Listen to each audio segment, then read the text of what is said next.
من كل شيطان رجيم. بسم الله الرحمن الرحيم. إن الله وملائكته يصلون على النبي يا أيها الذين آمنوا صلوا عليه وسلموا تسليما. تعالوا بنا جميعا إخوة الإيمان والإسلام نصلي ونسلم جميعا على حضرة النبي المصطفى صلى الله عليه وسلم في هذه الليلة الطيبة المباركة، ليلة الجمعة،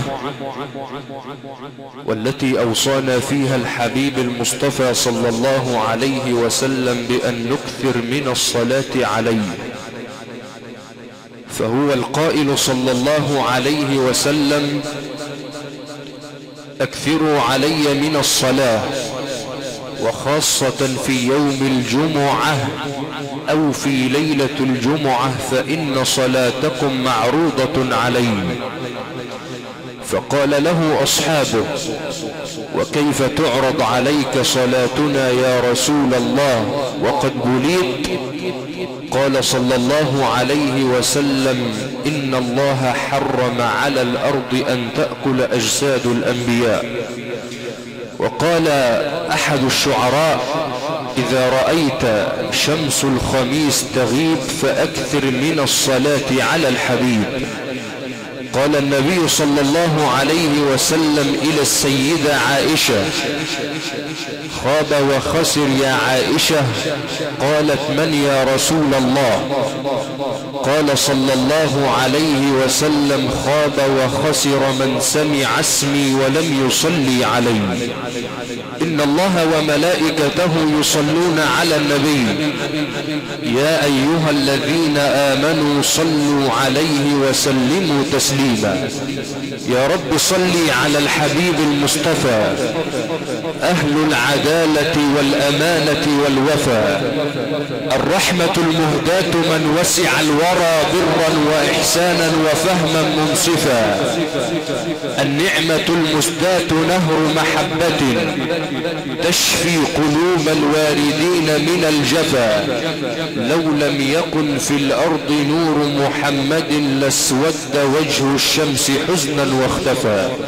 اللهم صل وسلم وزد وبارك على نبينا محمد في الأولين والآخرين، وصلي وسلم وزد وبارك على نبينا محمد في كل وقت وحين، وصلي وسلم وزد وبارك وأنعم على نبينا محمد في الملأ الأعلى إلى يوم الدين، واجعله يا ربنا بفضلك شفيعنا أجمعين.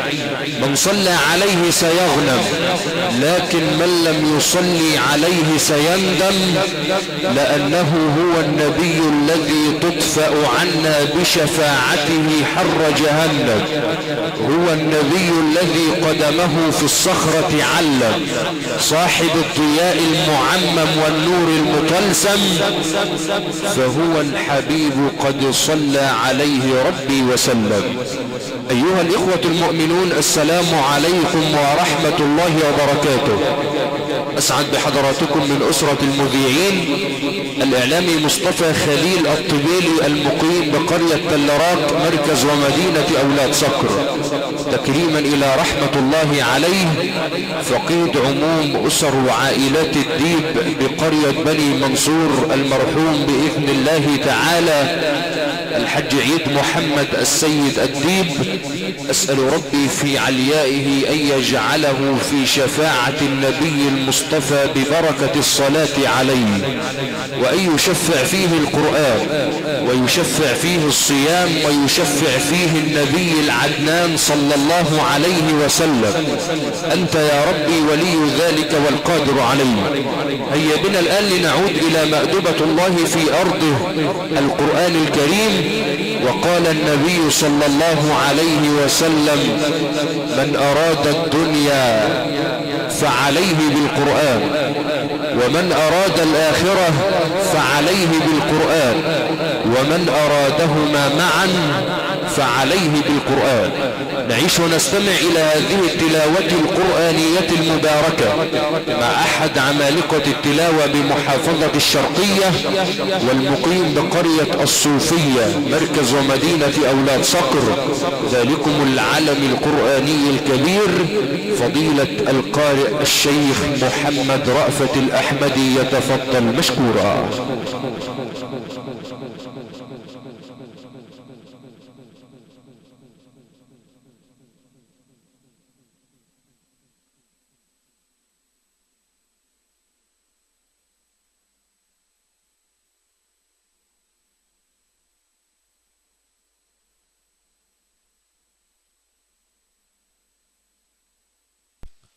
أعوذ بالله من الشيطان الرجيم.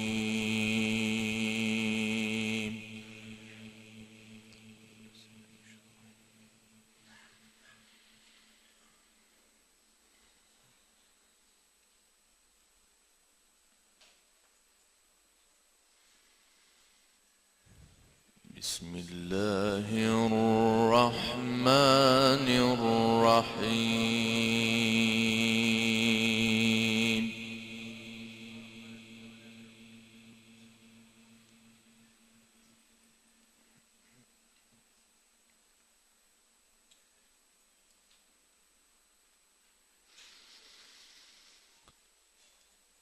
وما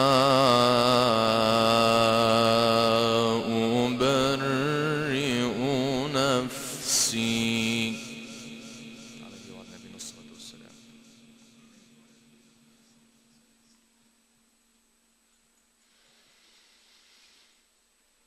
إن النفس لأمارة بالسوء إلا ما رحم ربي.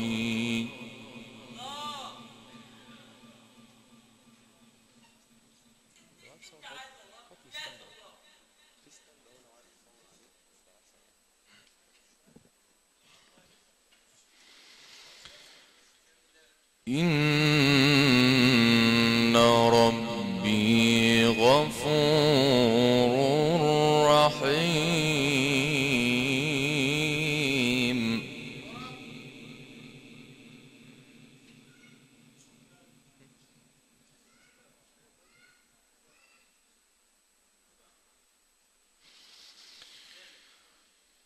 وقال الملك ائتوني به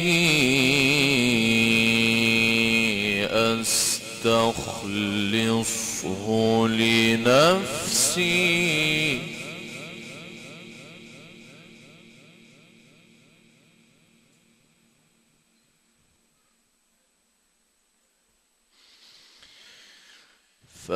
فلما كلمه قال إنك اليوم لدينا مكين أمين.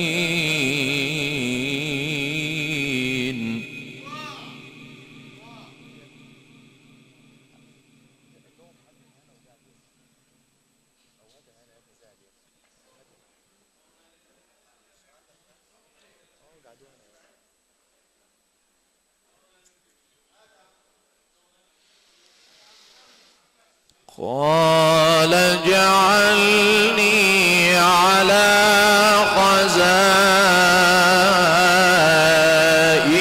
الأرض إني حفيظ عليم.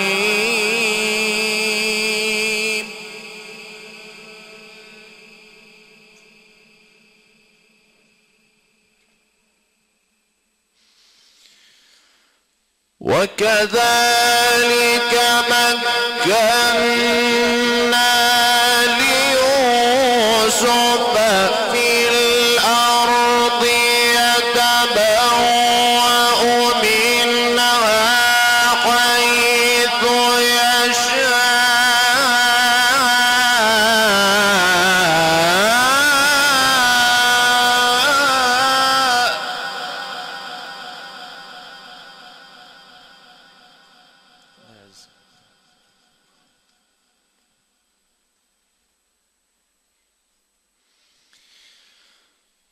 وكذلك مكنا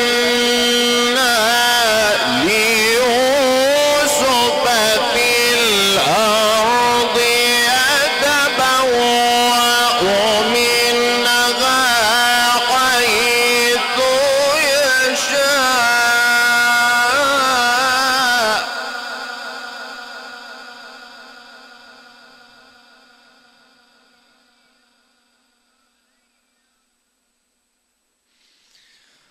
نصيب برحمتنا من نشاء ولا نضيع أجر المحسنين.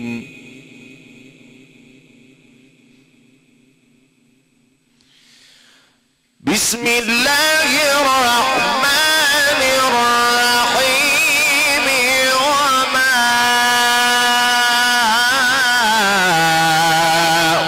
أبرئ نفسي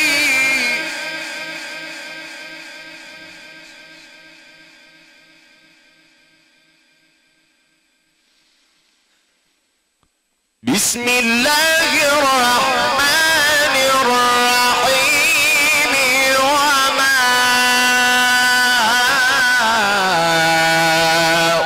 أبرئ نفسي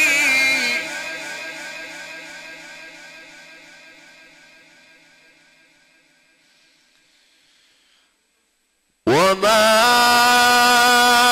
أبرئ نفسي إن النفس لأمارة بالسوء إلا ما رحم ربي.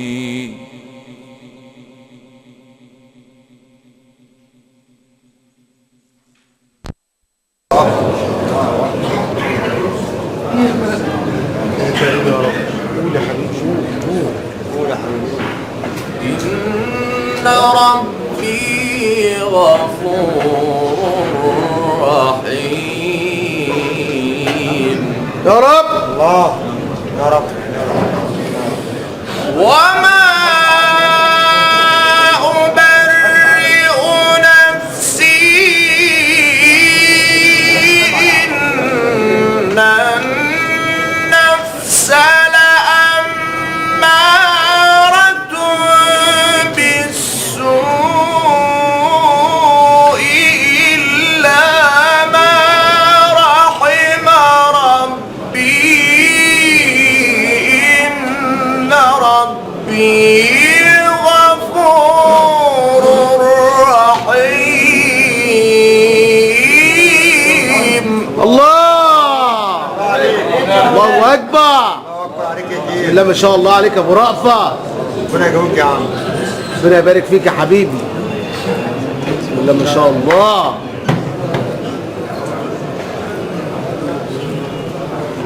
وقال الملك ائتوني به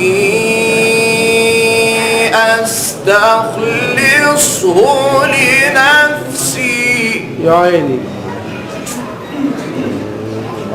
فلما كلمه قال إنك اليوم لدينا مكين أمين.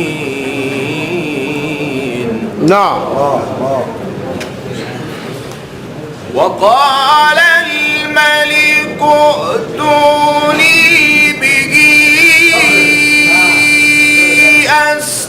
أستخلصه لنفسي. فلما كلمه قال إنك اليوم لدينا مكين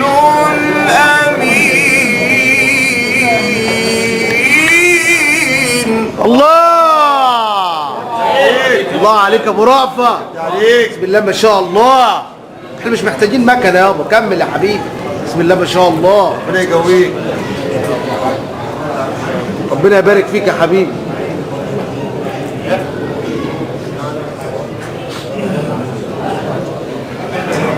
صلي على سيدنا النبي. اجعلني على خزائن الأرض إني حفيظ عليم. نعم. وكذلك مكنا ليوسف في الأرض يتبوأ منها حيث يشاء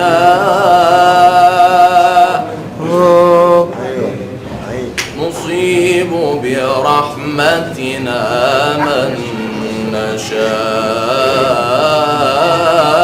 ولا نضيع أجر المحسنين يا رب. وكذلك مكنا ليوسف في الأرض يتبوأ منها حيث يشاء نصيب برحمتنا من نشاء ولا نضيع أجر المحسنين. الله الله. بسم الله ما شاء الله. عايزين مكنه ولا حاجه والله. ربنا يحفظك يا حبيب قلبي. لا حلو كده كده بيا امال المكنه عندنا فلوس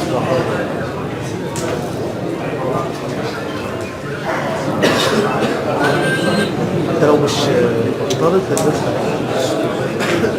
كذلك مكنا ليوسف عليه وعلى نبينا افضل الصلاه وازكى التسليمات. وكذلك مكنا ليوسف في الأرض يتبوأ منها حيث يشاء. الله. وكذلك مكنا ليوسف في الأرض يتبوأ منها حيث يشاء نصيب برحمتنا من نشاء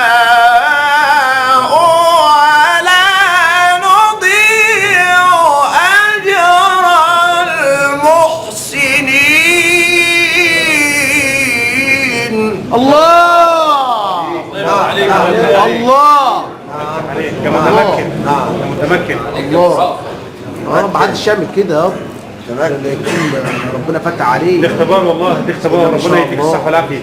الله يبارك لك. ما شاء الله.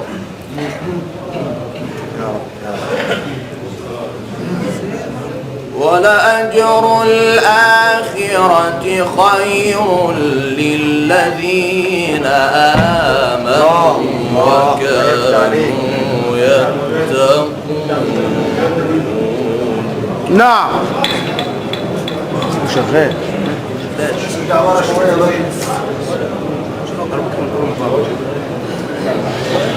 ولأجر الآخرة خير. الله.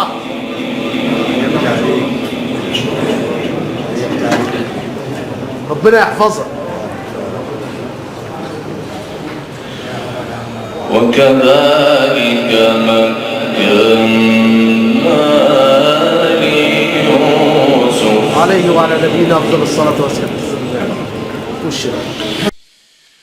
وكذلك مكنا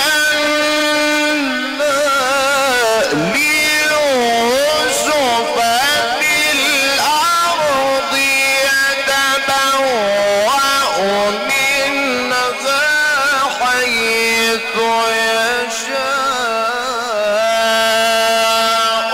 نصيب برحمتنا من نشاء ولا نضيع أجر المحسنين.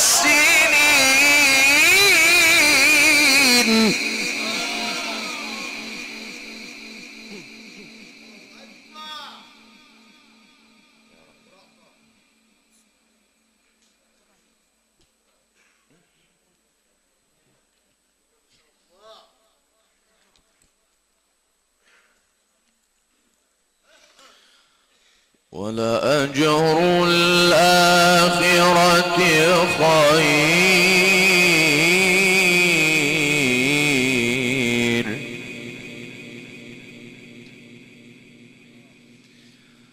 ولأجر الآخرة خير للذين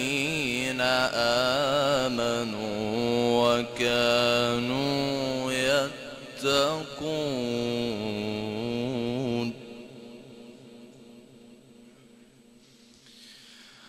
ولأجر الآخرة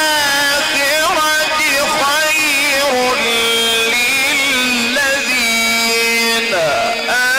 آمنوا وكانوا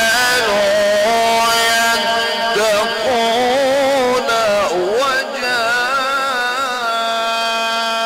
وجاء إخوة يوسف فدخلوا عليه فعرفهم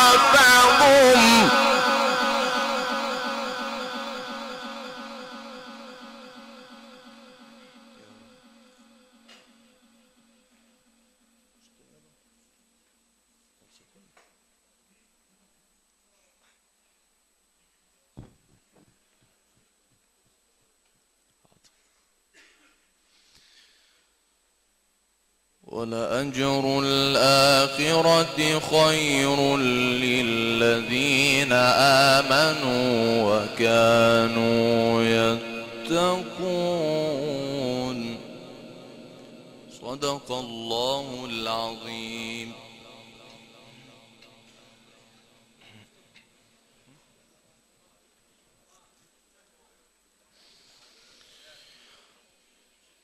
ولأجر الآخرة خير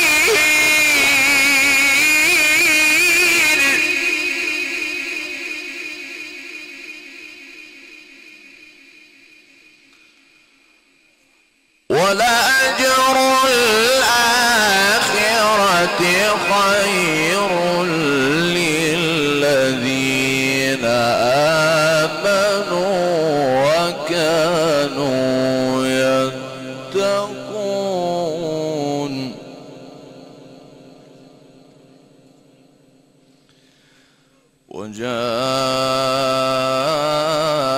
وجاء إخوة يوسف فدخلوا عليه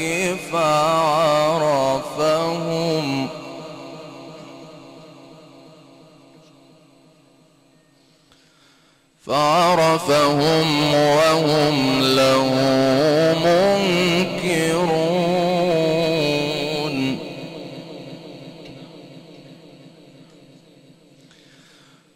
ولما جهزهم بجهازهم قال ائتوني بأخ لكم من أبيكم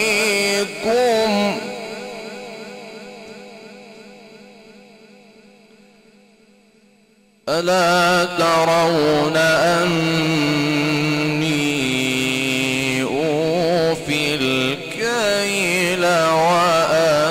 خير المنزلين.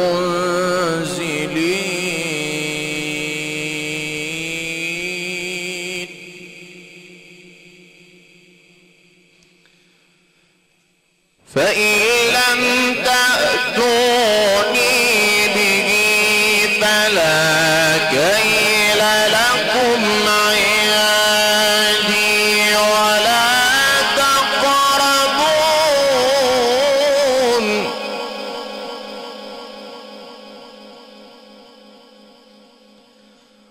قالوا سنراود عنه أباه.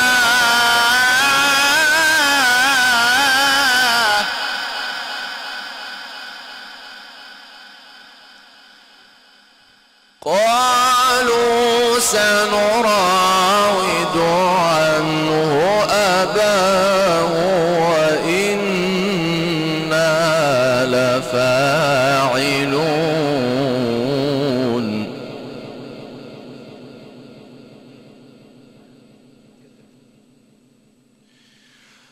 وقال لفتيانه جعلوا بضاعتهم في رحالهم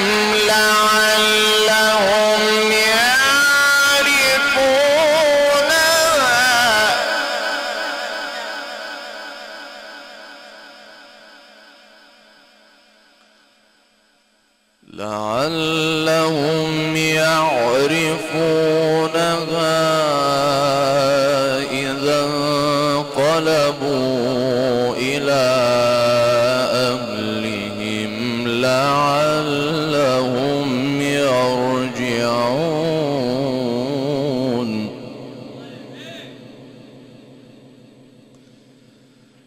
فلما رجعوا إلى أبيهم قالوا يا أبانا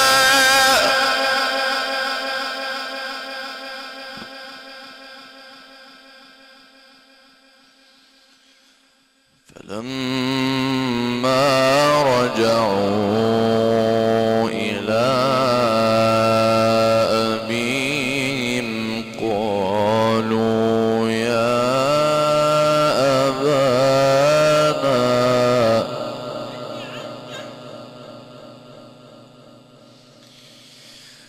فلما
فأرسل معنا أخانا نكتل وإنا له لحافظون.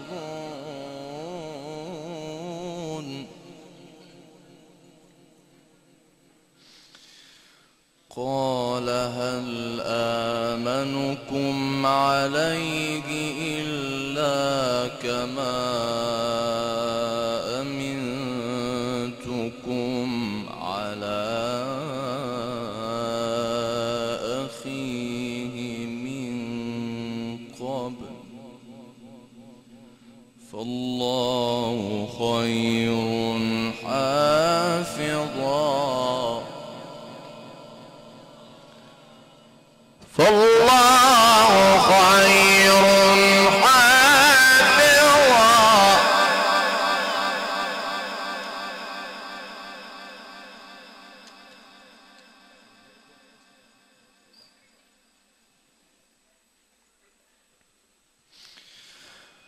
قال هل آمنكم عليه إلا كما أمنتكم على أخيه من قبل فالله خير حافظا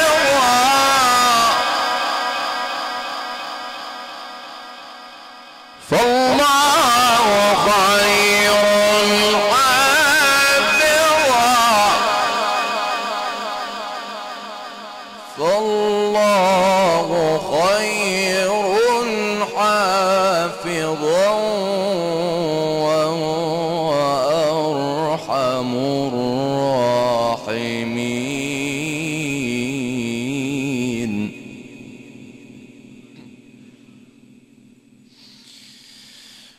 قال هل آمنكم عليه إلا كما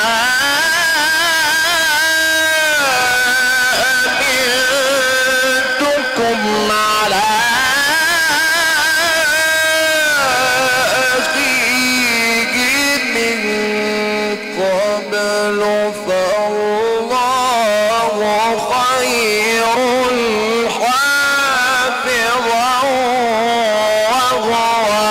حافظا وهو أرحم الراحمين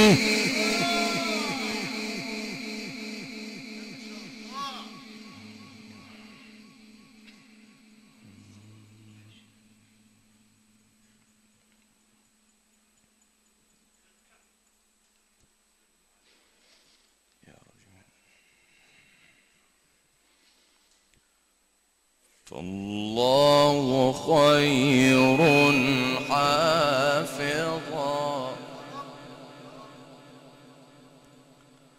وهو أرحم الراحمين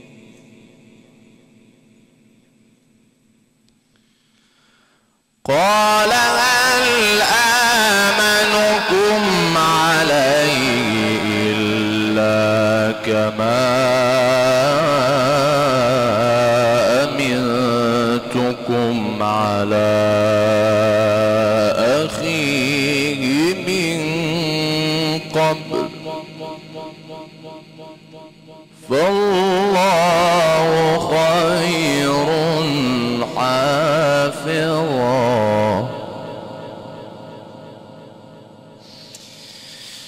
قال هل آمنكم عليه إلا كما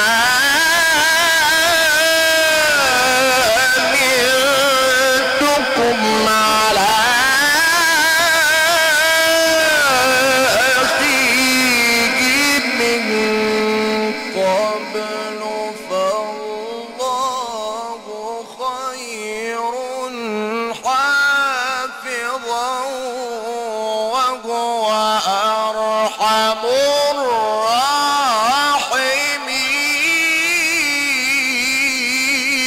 الراحمين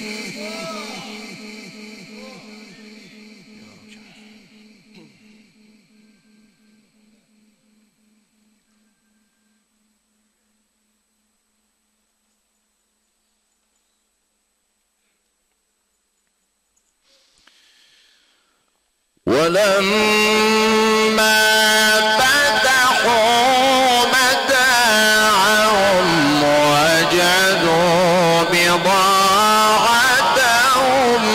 ردت إليهم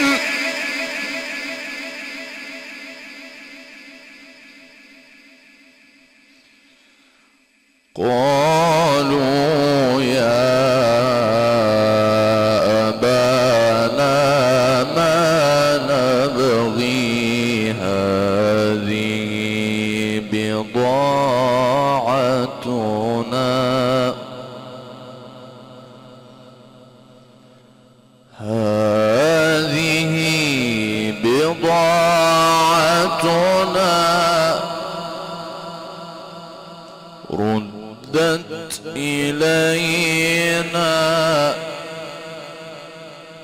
ونمير أهلنا ونحفظ أخانا ونزداد كيل بعير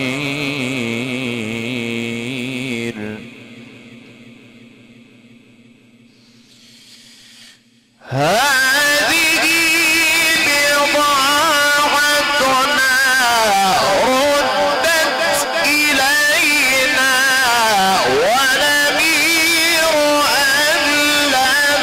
ونمير أهلنا ونحفظ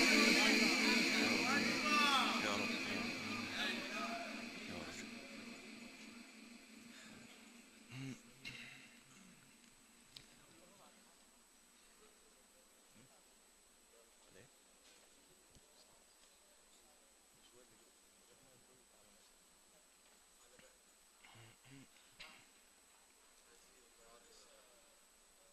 ونزداد كيل بعير ذلك كيل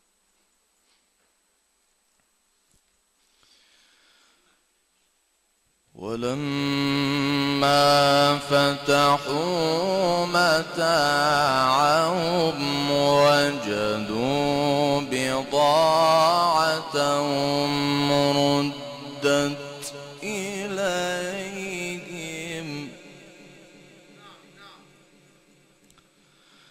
قالوا يا أبانا ما نبغي هذه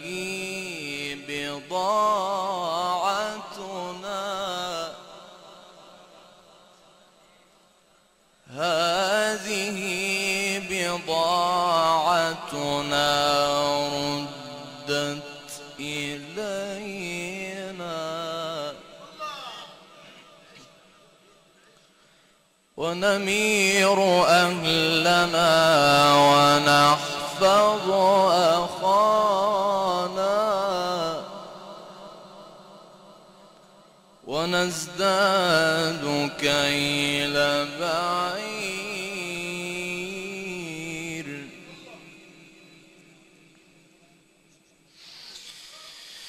هذه بضاعتنا ردت إلينا ونمير أهلنا ونحفظ أخانا ونزداد كيل بعير ذلك كيل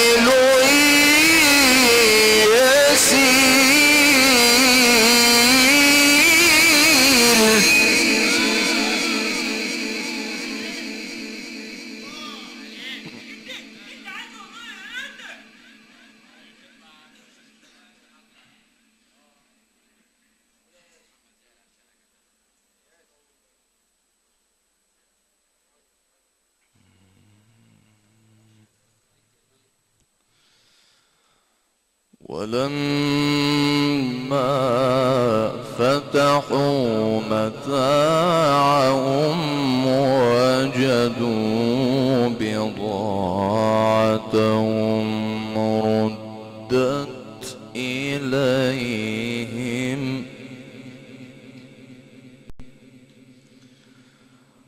قالوا يا أبانا ما نبغي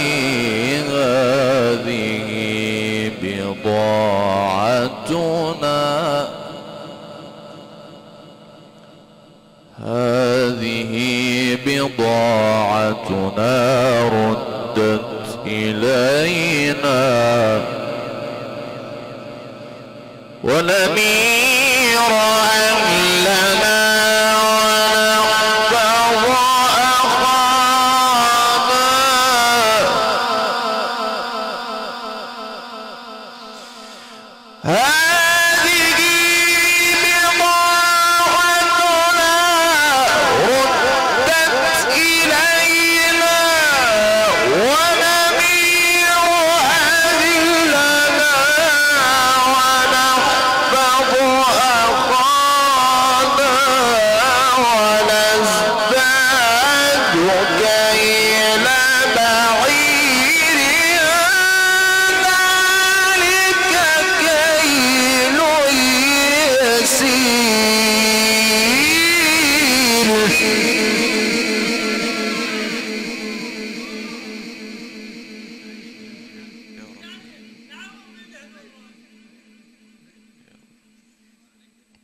قال لن أرسله معكم حتى تؤتون موثقا من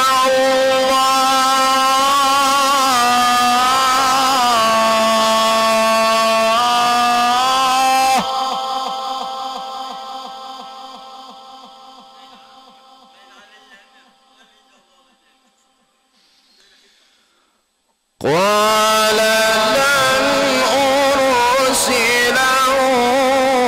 معكم حتى تؤتون موثقا من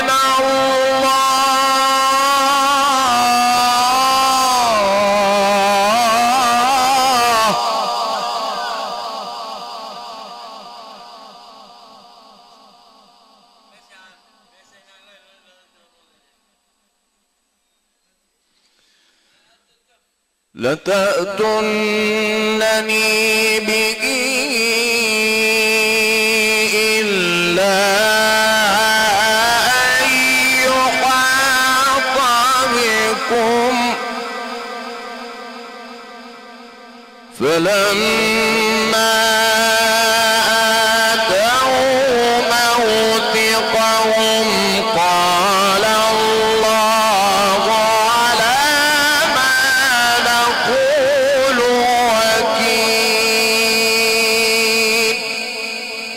صدق الله العظيم.